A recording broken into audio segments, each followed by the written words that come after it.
조금 전에 그 우리 정법전 TV에서 네네. 그 판사 이야기 하고 왔잖아요. 정법전 TV에서 네. 한 꼭지 다루고 온 걸 저희가 요약적으로 좀 한번 다뤄보면 네네. 일단 이제 그 강규태가 네. 16개월을 끌은 거 맞죠? 네. 원래는 이제 633인데 네. 1심이 6개월인데 16개월을 끌었고 근데 준비 절차가 하는데 6개월 끌었습니다. 네네. 준비 절차가 6개월이고 그 다음에 처음부터 재판을요 2주마다 한 번씩 이게 말이 안 되잖아요. 네네. 검찰에서도 이제 일주일에 한 번, 원래는 일주일에 2번 하는 거거든요. 네네. 옛날에 뭐 이명박 박근혜 대통령은 주 3회 4회도 했지만 이런 식으로 이게 본인이 쫙 끌어가지고 재판을 갖다가 이제 지연을 시키잖아. 네네. 근데 워낙 비난 여론이 놓으니까 사표를 내버렸어요. 네네. 무책임하게. 네. 근데 그까지는 이제 다 알려졌고 사표를 냈는데 이제 자유인이 됐다 싶은지 그 동기들 서강대 법학과 9공학번 최진영 변호사가 서강대 법학과 9공학번이거든요. 여기 한 40여 명 동기들이 있는가 봐요. 네네. 여기에다가 강규태가 글을 올린 거죠. 어떻게 올리냐. 어제 주요 일간지에 난 대로 2월 19일자로 명예퇴직을 합니다. 2월 19일자로. 일반적인 판사의 퇴직 시점을 좀 넘겼지만 변호사로 새 출발을 하려고 합니다. 뭐 이거에 그렇다 치고 그 다음에 써놨어요. 이어 상경한 지 30년이 넘었고 그러니까 고향이 전라도라고 해남 네. 계속 비판하니까 이제 그걸 반박한 거예요. 서울에 온 지 30년 넘었고 그 다음 말은 이해가 안 돼.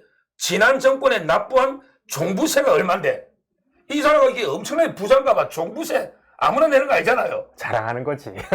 근데 지난 정권의 종부세가 얼마인데 이거는 뭐 말도 안 되는 이런 게 판사한다는 게 부끄럽습니다. 네네. 자, 그 다음 얼만데 30년이 넘었고 종부세가 얼만데 결론을 단정 짓고 이재명이 죄 있다고 단정 짓고 출생지라는 하나의 단서로 억지로 느리게 한다고 비난을 하니 답답합니다.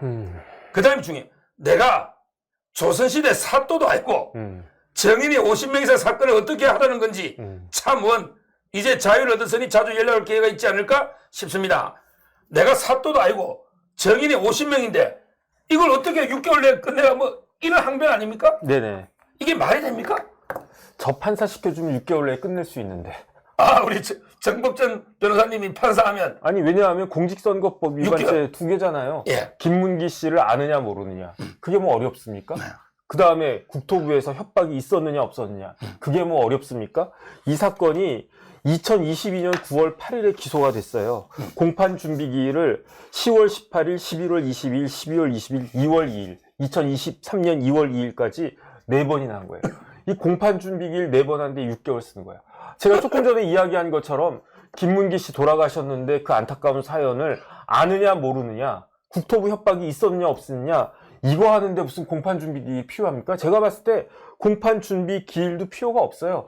그리고 난 다음에 3월 3일부터, 작년 3월 3일부터 재판이라고 하는 걸 시작을 갖다가 했는데 이거는 법을 완전히 싹 무시한 거예요. 왜냐하면 6개월 내에 반드시 끝내야 된다라고 하는 공직선거법 270조를 완전히 정면으로 무시한 거거든요. 그래서 제가 혹시나 해가지고 찾아봤어요. 왜냐하면 이 34부가 선거 이런 거 담당하는 재판부잖아요. 그렇죠. 그러니까 다른 재판 혹시 한 거 있나 찾아봤더니 있더라고요.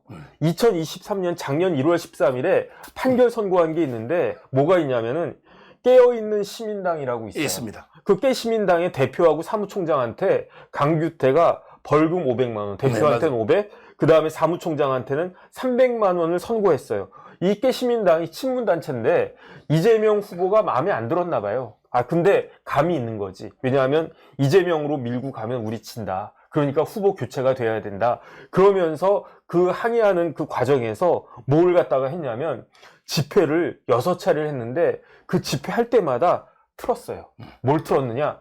형수 욕설을 갖다가 틀었어요. 그러니까 6번째까지 그 하고 있는데 이재명 후보 측에서 얼마나 그게 부담이 됐겠습니까? 그게 좋은 이야기도 아니고 제가 사실은 태어나서 처음 생전 듣도 보도 못한 그런 욕이었는데 그러니까 이거를 갖다가 경찰에 고발하고 뭐 어쩌고저쩌고 해가지고 이게 그 기소까지 돼가지고 재판이 이루어졌는데 그 재판부가 어디냐? 강규태 재판부거든요. 근데 그 판결을 1월 13일에 판결했는데 이거 아마 6개월 안 걸렸을 거예요. 그래서 왜 이런 사건들은 빨리빨리 진행하고 이재명 대표 거는 늦게 진행해가지고 이제 절반에서 조금 더 했잖아요. 그러니까 이렇게 하니까 재판 지연하니까 강규태를 비난한 거지 뭐 강규태가 뭐 어디 죄송합니다. 어디에서 태어났다고 그래가지고 비판하는 겁니까? 제가 봤을 때 이건 말이 안 된다고 생각합니다.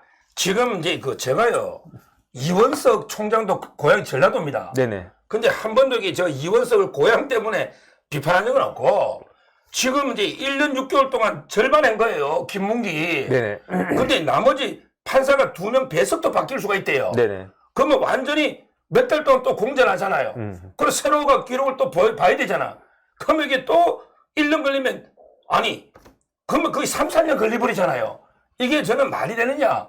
그리고 이게 열심히 하려고 했으면 이해를 하는데, 아니, 강규태 판사, 언제 이게 원님 재판이 거기 왜 나오느냐고. 이 원님 재판이라는 건 옛날에 검사나 변호사가 없이 그냥 원님이 기소도 하고 재판도 하는, 이걸 이제 규문주의라거든요. 규문. 지금은 이제 탄핵주의. 검사가 있고 판사가 분리돼 있잖아요. 기소기한과 재판기한이. 이거하고 아무 관계 없는데 사또재판 이걸 비유를 하고, 그 다음에 정인도 그래요. 정인도 이게 판사라면 소송 지휘권이 있잖아요.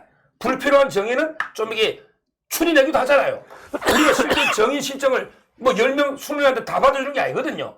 필요 없는 정인들은 좀 정리도 하고, 그리고 무엇보다 재판을 이게 2주에 한 번 한 것도 문제인데 단식한다고 또 이게 2달 동안 단식한다고 연기해 줘버리지 않습니까? 솔직히 저는 유창호이나 강규태나 겁이 나는 거죠. 이해는 돼요. 유창호이는 이재명이 구속되면 개딸들이 살해 협박까지 위험하잖아.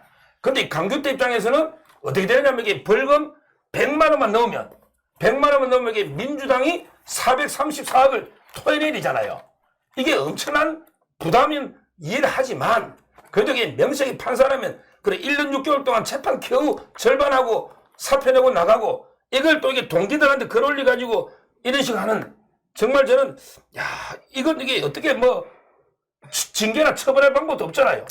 근데 강규태 부장이랑 저랑 연수원 동기예요. 연수원 그렇죠. 동기인데 30기. 근데 저희 연수원 다닐 때 어떤 교수님이 이제 누구라고 말씀드리면은 서 변호사도 아는데 나중에 이제 고등법원장까지 하신 분인데 이 양반이 뭐라고 말씀하셨냐면, 판사는 옛날 조선시대로 치면 원님이라고 그러더라고요. 그래서 그게 무슨 말이냐? 아이, 지금 원님이 정도 된다라고 하면, 아이, 뭐 군수가 원님이지 무슨 판사가 원님이야? 이렇게 생각을 했는데, 그 교수님이 아니래. 옛날 원님의 업무의 한 70%는 재판이었다는 거예요. 그 양반 말은. 그러니까 군수보다도 더 원님이 뭐 지원장이나 그런 사람들이, 그런 분들이, 그러니까 그분은 이제 판사니까 판사가 대단하다 뭐 그런 취지로 말씀하셨나? 그건 잘 모르겠는데. 근데 강규태가 한 게 그야말로 원님 재판이에요. 재판이라고 하는 거는, 지금 현대 재판이라고 하는 거는 법과 원칙과 절차에 따라서 딱딱딱 하는 게 그게 현대 사법체제에서의 재판인데, 근데 강규태는 법 무시했잖아요. 그 다음에 그러니까 6개월 내에 하라고 하는 거를 갖다 6개월에 공직선거법 조문을 잘못 읽었나? 6개월 이내에 1심 재판 공판준비기일 맞춰야 된다. 뭐 그렇게 읽었나? 말이 안 되잖아요. 그 다음에 더 나쁜 건 뭐냐면은 12월 22일이 마지막 재판이었어요. 그래서 그때부터 2주 동안은 휴정기였어. 그래가지고 2024년 1월부터 다시 재판이 시작되는데, 작년까지는 강규태가 재판을 2주일에 한 번, 한 달에 2번씩 했는데, 제가 찾아보니까 강규태가 지금 재판 날짜 다 잡아놨거든요. 한 달에 한 번. 작년보다도 반밖에 안 한다는 얘기예요. 그러더니 지금 사표를 땡 하고 던지는데, 야, 이게 말이 되나? 이거는 진짜로 그 동료 그 판사들한테 민폐를 끼쳐도 저렇게 끼칠 수가 있나? 진짜 해도 너무한다. 저러니까 욕먹는 거 아닌가? 저는 그런 생각이 듭니다. 예. 옛날에 그 소설가 중에 정을병이라고요. 네네. 정을병. 이분이 소설가 중에 이런 말이 있더라고. 형사는 때려서 죽이고, 검사는 불러서 죽이고, 판사는 미루어서 조진다. 네네. 계속 이 판사는 재판을 미루어버리는 거지. 저는 요 강규태도 문제인데, 네. 김동연아 보자고요. 네. 우리 그 옆에 대장도 본류 재판하고, 그 다음에 그 위정 교사. 네네. 이게 김동연 아닙니까? 근데 김동연도 이게 그 직권으로 신청도 하는데 직권으로 재판 기일을 연기해 준 거 아니에요. 네네. 결국에 김동연도 총선 전이나 이게 위정 교사나 이것도 못 나게 하는 이것도 상당히 저는 문제가 있는 거 아닌가 이래 보입니다. 저는 좀 달리 생각해요. 네. 그 배승희 변호사가 그 김진성 변호하니까 예. 뭐 그런 식으로 페북에 올려가지고 뭐 배승희 변호사 말이 잘못됐다라고는 생각을 안 하는데 예. 저는 어차피 뭐 직권이든 아니든 이재명 대표 1월 8일에 재판할 수가 없어요. 근데 저는 뭐에 주목을 하냐면 김동연 부장이 다음 기일을 1월 22일로 잡았단 말이에요. 그러면 만약에 김동연 부장이 1월 8일 재판을 뭐 2월이나 아니면 심지어 3월로까지 딱 늦춰버렸다. 에이, 그럼 저 사람도 텄네. 저 사람도 그 이 간단한 재판을 총선 이후에나 판결 선고하려고 하는 것 같다라고 저 진짜 뇌 판사들이 다 저 모양이냐라고 생각을 했었을 건데 김동연 부장은 어찌됐든지 간에 1월 22일로 잡았고 그 다음에 이재명 대표 오늘 퇴원했잖아요. 그러니까 1월 22일에 재판에 출석해야 돼요. 안 하면 안 될 것 같아. 안 할 수도 있겠지만 그러면은 김동연 부장이 1월에 하고 2월에 재판 2번 하면 그러면 재판 3번 하면 3월에는 판결 선고할 수도 있지 않을까? 저는 일단은 그런 정도 기대는 하고요. 그런데 김동연 부장이 대장동은 기일을 그냥 추정해 버렸어. 그래서 뭐 근데 대장동이야 어차피 뭐 하세월이니까 뭐 2년이 걸릴지 3년이 걸릴지 모르니까 그건 그냥 그렇다라고 치고 어찌됐든지 간에 김동연 부장도 저랑 연수원 동기예요. 다 동기인데 김동연 부장은 좀 제대로 해가지고 김동연 부장도 호남 사람이거든요. 고대법대 나오고. 근데 이번에는 좀 잘해서 뭐 이렇게 강규태 부장같이 그렇게 비난받는 그런 판사가 되지 않았으면 좋겠다라고 하는 게 제 진짜 개인적인 바람입니다. 지금은 이제 판사 중에 우리 조병구라고요. 네네. 저하고 이제 28기 동기인데 이 판사는 이제 아주 짧은 게 11개월도 안 됐어요. 그때 김용 법정구속 5년 네네. 이런 데 판사도 있고 네. 그다음에 김옥곤 판사라고 있잖아요. 그렇죠. 그분은 이제 실제 김인섭 씨하고 정박을 할 때 백현동 네네. 지금 이제 김인섭 선고기일도 잡아놨잖아요. 2월 16일. 13일인가? 16일. 그러니까 네. 이런 이제 판사도 있잖아요. 네네. 자, 여기서 하나만 더 짚어보면 이화영 제가 내일 방송을 좀 못할 수도 있습니다. 왜냐하면 제가 내일 2시 반부터 마지막 김만배하고 최윤길 마지막 변론하고 구형하고 종결 재판입니다. 네네. 그러니까 신진우 부장이 이제 김만배 재판은 끝낼 거예요. 그리고 이제 이화영 재판도 끝낼라 했거든요. 근데 야, 이화영이가 이제 판사 기피 신청해가지고 네네. 66일 만에 대법원에서 기각된 그것도 황당한데. 네네. 근데 재판하려고 딱 열었더니 변호사가 반대신문 준비가 안 됐다는 거예요. 네네.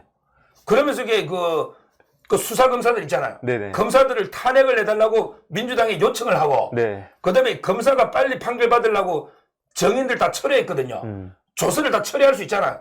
근데 처리한 사람도 정인 불러되겠다. 99명이에요. 네네. 이런 식으로 검사 탄핵이나 검사가 또 이게 처리한 정인까지 부르고 네. 온갖 수단 방법으로 이야기 끌고 있는데 네. 이 문제를 또 어떻게 봐야 됩니까?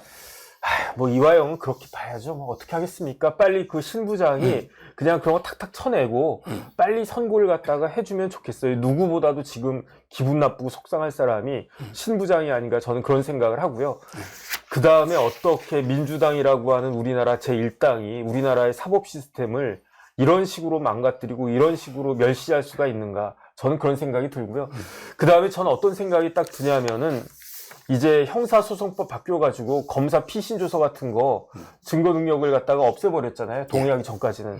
이게 잘못됐다는 생각이 드는 게 우리나라 구속기관이 이렇게 딱 있는데 그 구속기관이라고 하는 거는 검사의 피신조서의 증거 능력을 인정한다라고 하는 전제에서 구속기관을 뭐 그렇게 정해놓은 건데 이렇게 마치 경찰의 피신조서처럼 검사의 피신조서도 이렇게 증거 능력 없애버리면 그냥 계기문 되는 거예요, 6개월 동안. 그러면 이제 풀려 나오는 거 아니겠습니까? 이거는 굉장한 사법 시스템에 구멍이 생긴 것이다. 그렇기 때문에, 검수한박 하더니 정말로 이런 식으로까지 우리나라 사법 시스템을 망가뜨려 놨구나. 저는 그런 생각이 들어가지고요. 이거는 반드시 교정돼야 된다. 반드시 바로잡혀져야 된다. 저는 그렇게 생각합니다. 예.